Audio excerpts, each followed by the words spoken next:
Surgical strike हो, air strike हो, सब पर सवाल कांग्रेस ने उठाए और वो सवाल दिग्विजय सिंह फिर से दोहराते हुए। देखिए बरखा, ऐसा पहली बार नहीं है कि कांग्रेस पार्टी के वरिष्ठ नेता दिग्विजय सिंह या कांग्रेस पार्टी के और बड़े नेता सेना के शौर्य पर सवाल खड़े कर रहे हैं। जब भारतीय सेना ने सर्जिकल स्ट्राइक किया, एयर स्ट्राइक किया, उस दौरान भी सेना के शौर्य पर सवाल खड़े किए गए थे। ये सेना बार बार पब्लिक डोमेन में आकर कह चुकी है कि इस तरीके के जो ऑपरेशनल डिटेल्स होते हैं वो पब्लिक डोमेन में साझा नहीं किए जाते हैं। पब्लिक डोमेन में साझा नहीं किए जाते हैं। बावजूद इसके कांग्रेस पार्टी के नेता सरकार के साथ साथ सेना के मनोबल को तोड़ने के लिए समय समय पर इस तरीके का बयान देते रहते हैं। अब दिग्विजय सिंह ने सरकार के साथ साथ ये सेना के ऊपर भी क्वेश्चन मार्क लगा दिया है कि इस तरीके का कोई भी ऑपरेशन सेना ने किया या नहीं किया। लेकिन जो सेना के सूत्र हैं वो ये बताते हैं कि भारतीय सेना ने सफलतापूर्वक सर्जिकल स्ट्राइक और एयर स्ट्राइक जो है वो की और जितने भी आतंकी ठिकाने थे, जो लॉन्च पैड थे, उनको तबाह कर दिया। लेकिन राजनेताओं की जो सियासत है वो थमने का नाम नहीं ले रही है। कांग्रेस पार्टी बार बार जो है वो सेना से जुड़े हुए मुद्दों पर टिप्पणी करती है। राहुल गांधी एक तरफ कहते हैं कि गलवान में और तवांग में जो भारतीय सेना है वो चीन के सैनिकों के हाथों पिट रही है, और उसके बाद उन्हीं के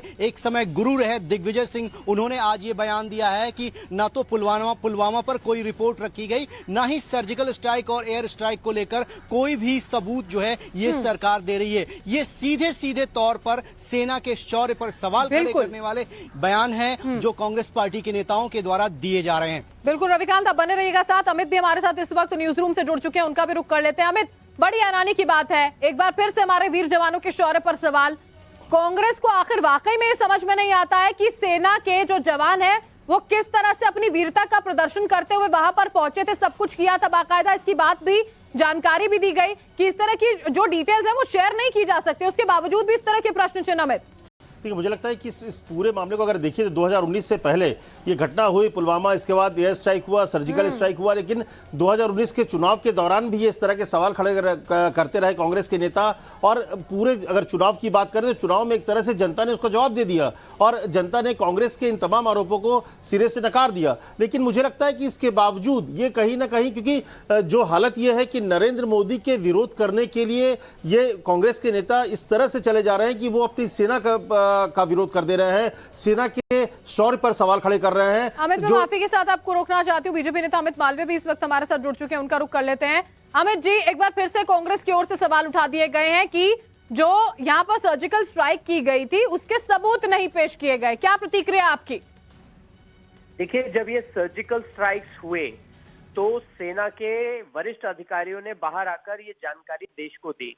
अगर कांग्रेस पार्टी और दिग्विजय सिंह बार बार सबूत मांग रहे हैं तो वो हमारी फौज का अपमान कर रहे हैं, हमारी सेनाओं का, उनकी बहादुरी का अपमान कर रहे हैं। और आज जब प्रधानमंत्री जी ने 21 आइलैंड्स के नाम परमवीर चक्र जिनको मिला है उनके नाम पर रखे, ऐसे दिन पर दिग्विजय सिंह का बाहर आना और इस प्रकार का बयान देना अपने आप में देश को कमजोर करने वाला बयान है और सेना के शौर्य पे सवाल उठाने वाला बयान है। ये इसी मुद्दे पर 2019 का चुनाव लड़े थे और जनता ने इनको उसका माकूल जवाब दिया। आने वाले दिनों में भी जनता कांग्रेस पार्टी के और उनके नेताओं को सबक जरूर सिखाएगी। आपको ये लग रहा है कि 2024 से पहले एक बार फिर से प्रयास किए जा रहे हैं इस पूरे मुद्दे को भुनाने के लिए, जो हमेशा उल्टा ही पड़ता है कांग्रेस के लिए? अमित जी, देखिए, कांग्रेस अपनी गलतियों से सीख नहीं रही है, इसीलिए सिमटती जा रही है। और जब तक दिग्विजय सिंह जैसे नेता कांग्रेस पार्टी और राहुल गांधी के इर्द गिर्द घूम रहे हैं, इस प्रकार के बयान आना काफी लाजमी है। हो सकता है इसको चुनाव का विषय भी बनाए और उस वक्त जनता इनको जवाब देगी।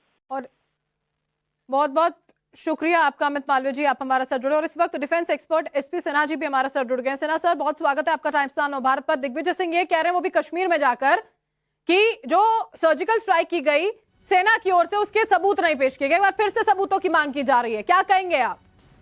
ये मिस्टर दिग्विजय सिंह कौन होते हैं कि सेना से सबूत मांगने के लिए? ये इनको कौन अधिकार दिया है इन लोगों को? क्या इनको सेना पर विश्वास नहीं है? क्या सेना जो यदि आर्मी चीफ या जो डीजीएमओ और डायरेक्टर जनरल मिलिट्री ऑपरेशंस आके प्रेस ब्रीफिंग करता है और कहता है कि हमने बहुत सफलतापूर्वक सर्जिकल स्ट्राइक किया है, तो इनको डीजीएमओ पे विश्वास नहीं है, इनको पाकिस्तान पे विश्वास है। ये ऐसे ऐसे लोग जो है राजनीति में आ जाते हैं, देश को कमजोर करते हैं। ये बहुत दुर्भाग्य की बात है, इनको शर्म आनी चाहिए। ये तुष्टि करने की राजनीति में कहां तक गिरने की कोशिश कर रहे हैं जी ये कहां तक गिरने की कोशिश कर सवाल रहे हैं? यही है यहाँ पर सिन्हा सर कि पाकिस्तान पर भरोसा हो जाता है, उनकी कई बातों को लेकर यहाँ पर सवाल उठा दिए जाते हैं, लेकिन अपनी सेना पर भरोसा नहीं है। शुक्रिया सर आपका। और इसी बीच में देखिए अपने दर्शकों को हम यहाँ पर यह सुनवाते हैं कि सारी बातें कश्मीर में जाकर कांग्रेस नेता दिग्विजय सिंह की ओर से कही क्या गई है, सुनिए जरा। 370 हटने से फायदा किसका हुआ? कहते थे साहब आतंकवाद समाप्त हो जाएगा, हिंदुओं का बोलबाला हो जाएगा, लेकिन जब से धारा 370 घटी है आतंकवाद बढ़ा है। अमित हमारे साथ, हमारे सहयोगी लगातार बने हुए। अमित, कश्मीर में जाकर ना तो सिर्फ पुलवामा को लेकर, यहाँ पर पुलवामा हमले के बाद जो सर्जिकल स्ट्राइक की गई उस पर सवाल उठाए गए, 370 को लेकर भी सवाल उठाए गए कि आतंकवाद उसके बाद बढ़ा है, सीधे सीधे सरकार पर निशाना। जी देखिए, मुझे यही आश्चर्य लग रहा है कि ऐसे टाइम पे जब भारत जोड़ो यात्रा के दौरान आप कश्मीर पर वहां पहुंचे हुए हैं और वहां पर इस तरह की बात कर रहे हैं, निश्चित तौर पर उसका कोई लेना देना नहीं है। लेकिन हाँ, क्योंकि आपको विरोध करना है, भारत टूटा नहीं है, उसको जोड़ने की बात आप कर रहे हैं कांग्रेस पार्टी और दिग्विजय सिंह हो या फिर दूसरे नेता हो।